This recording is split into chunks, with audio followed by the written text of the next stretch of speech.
Okay, welcome back, friends. So we'll move towards the next topic, that is angular velocity measurement. So in this presentation, we will see the overview of this one. So first we will see the introduction, tachometers, tachogenerators, tachogenerators, then stroboscopic and stroboscopic methods. These are some of the different kinds of the stroboscopic methods are there. So how we are going to use and what is the purpose and what is the use of that stroboscope, we will see later. Okay, so first start with the introduction. So what is the need of measuring the velocity here? Velocity is the first derivative of the displacement. Displacement is nothing but change in the distance from origin position to the next position. So this is called as a displacement. So velocity is the first derivative of the displacement. If displacement having the equation, then if we derive that equation, so whatever we get the answer, that is the first derivative of the velocity. It is mainly categorized as a linear and angular velocity. Means here we have classified the velocity in terms of two different methods. One is the linear and one more is the angular.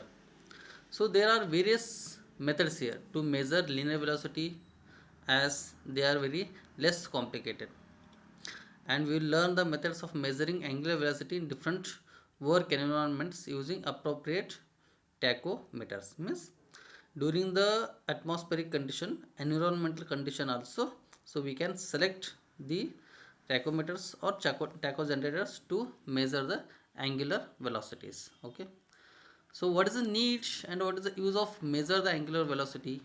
So most of the cases we are using the, or we need to measure the angular velocity, but what is the use? Is there a need required to measure the angular velocity? Let us see. As the mechanical industry has been growing since the invention of the steam engine. So when in the 1781 by James Watt. So there has been need to measure the speed of the engine's crankshaft. So this is a basic thing. Means to need to check the engine crankshaft rotation. So that's why we require to measure the angular velocity. So this need was fulfilled by Dietrich Ulron in 1817 by inventing the tachometer.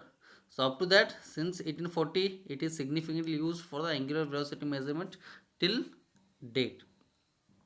Means in the 1840 it has been, sorry, in the 1870 it has been finalized to measure the angular velocity. So this is the simple diagram, so where it is going to indicating the angular velocity measurement. So this rpm will be, revolutions will be multiplied with the 1000. Means that much of the rpm is going to give you. Means from 0 to 1 up to 10. So the pointer is in at 2 or pointer is at 7, means 7 into 1000, that is a 7000 rpm will be there for the engine crankshaft. So first thing is the tachometer. This is a tachometer which is used for to measure the angular velocity. So an instrument used for measure of angular velocity as of shaft, either by registering the total number of revolutions during the period of contact or by indicating directly the number of revolutions per minute. So with the help of this tachometer we can directly get the rpm, or we can get the revolutions during the period of contact. So whenever the contact will be there, at that time we are going to get the revolutions, or directly it will be giving you the revolutions per minute, rpm we can say. So an instrument which either continuously indicates the value of rotary speed or displays a reading of average speed over rapidly operated short intervals of the time. So this is a typical diagram of the tachometer. So it is a sub disassembling of the tachometer. So what are different kinds of the parts are there, so how it is going to assemble, and finally what we get. So now the next part is the classification of the tachometers. Tachometers can be classified as on the basis of the data investigation. Means on the basis of collection of the data we can differentiate two different kinds of the tachometers. One is the contact type and one more is the non-contact type. These are the two different types of the tachometers. So on the basis of data investigation, means on the basis of data collections, two different kinds. Next one will be the on the basis of measuring or measurement technique. on the based on the measurement technique. One is a data investigation and second one is a measurement technique, that is a time based and frequency based. Depend upon the variations in the time, if we are going to check the RPM, or depend upon the frequency of the data if you are going to check, then that will give you the based on the measurement technique, that is time based and frequency based. Third type is on the basis of method of display. Third one is the on the basis of method of display. So method of display means nothing but one is the analog and one is the digital. So if you require the analog display or if you require the digital display, based on that also you can select the tachometers.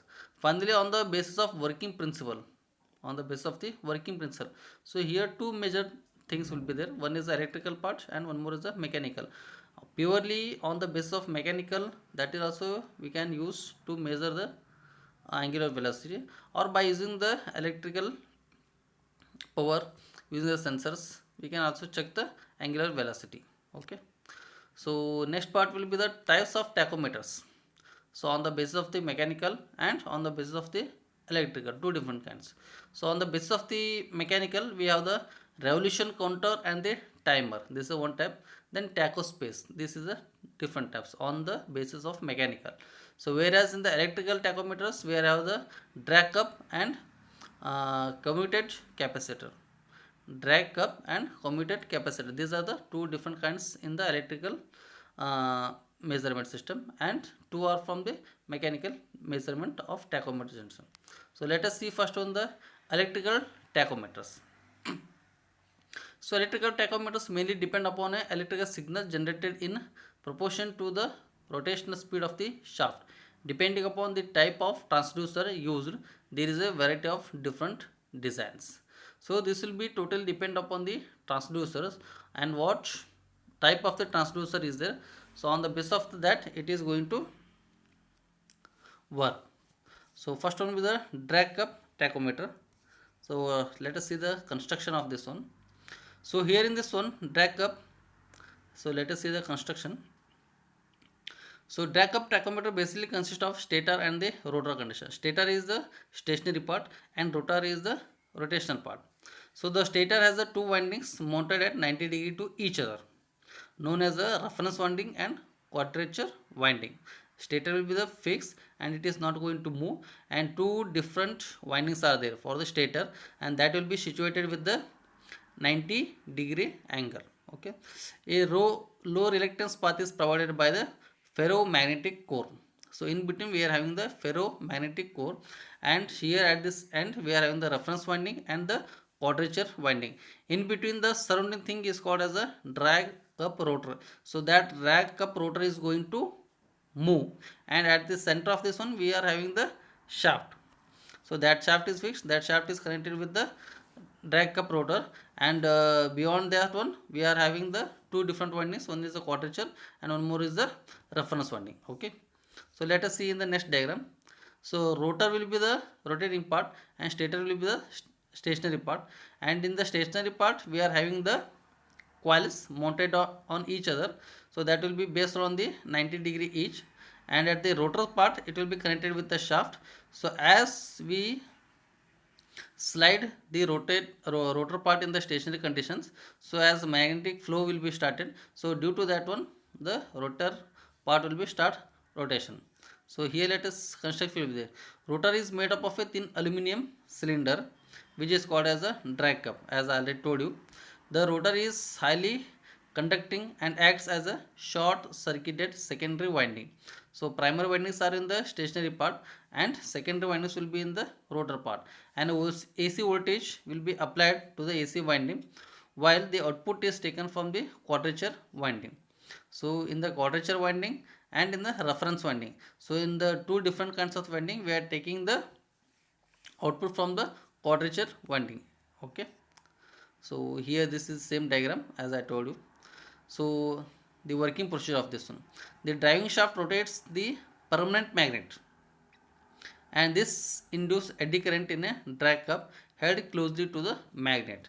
So as in between the drag drag cup, it is held close to the very close to the magnet. So as it enters to the core of the stationary part, so as the eddy current will be flows, it starts rotating. The eddy current produces a torque which rotates the cup against the torque of the spring, means the eddy current produces the torque. So due to that, what will happen, the rotates of the cup, means the drag cup will be there, so that will be start to rotate against the eddy current torque. Means if torque is there, so opposite to that one, the drag cup will start to rotate. So the cup turns in the direction of the rotating magnetic field, and until the torque developed equals that of the spring, which results into turning of the pointer. This is what the total working procedure of the tachometers in the electrical part. So let us see the advantages. So what are the different kinds of the advantages are there for the electrical tachometers? So with the help of phase sensitive demodulator, the tachometer can show the difference in the direction of the applied speed. This is what the very important thing, means very important advantage. With the help of the phase sensitive demodulator, so we are having the two different sections, that is a modulator and the demodulator. One is to give and one is to erase. The tachometer can show the difference in the direction of applied speed. The linear relationship can be derived between output voltage and speed by carrier frequency excitations. The linear relation means the continuous relation between the speed of the carrier and the frequency excitations can also be derived between these two things. They are rugged and the expensive. It is very difficult to manufacture, as well as it is inexpensive. It is very less cost, need less maintenance. Once if you take the electric tachometers, then they are no more maintenance for this one, as it is totally based on the electric part. So ripple free output, means output will be totally free with this one. So next one is the disadvantage of the electrical type of the tachometer. That's calibration is difficult, as the input voltage should be maintained absolutely constant. Means here, as in this condition, the input voltage should be constant. There will be no any variation. If the variation will be there, then there will be problem with the output. At high speed, there is non-linear relationship between output voltage and the input speed. Hence, we need to excite the reference winding with the higher frequency. So we have to excite the reference winding with the higher frequency range. So this is all based on the electric type of the tachometers. So commuted type tachometers, so this also comes under that one, second part, that is the construction of the commuted type. So let us see here in the below diagram what it says. So the construction details to a spindle, that is a rotating part, tachometer head, reversing switch only, RPM indicator, capacitor, milliammeter, and the battery. So these are the parts which are associated with the commuted type of the tachometer. So working is what? Its operation is based on alternatively charging and discharging capacitance. So while charging the and uncharging the capacitance, when the switch is closed in one direction, the capacitor gets charged from the DC supply and the current starts flowing through the ammeter. So when switch is closed in one direction, means one direction if it closed means another direction it is open. So in the open section, the DC supply of the current starts flowing through the another side. So when the spindle operates the reversing switch to close it in opposite direction, capacitor discharges to the ammeter with the current flow direction remaining the same. So as I told in the working above slide, so when the two different sides will be there, out of which one will be the close and one more will be the open free. At the open side, the DC voltage supply start to move from switch to the up to working condition. The indications proportional to the rate of reversal of contacts, which in turns are proportional to the speed of the shaft and reflected on the scale accordingly. So according to the indications, that is the proportionate to the rate of the reversal of the contacts, that is means which in turn are the proportional to the speed of the shaft. So whatever the speed is going to increase or decrease proportional to that one, and it is going to reflect on the scale accordingly. it is going to reflect on the scale. If it is a what we can say, digital or analog, if it is analog one, it will be directly reflected on the scale. If it is digital, it will be reflected on the based on the digital meters.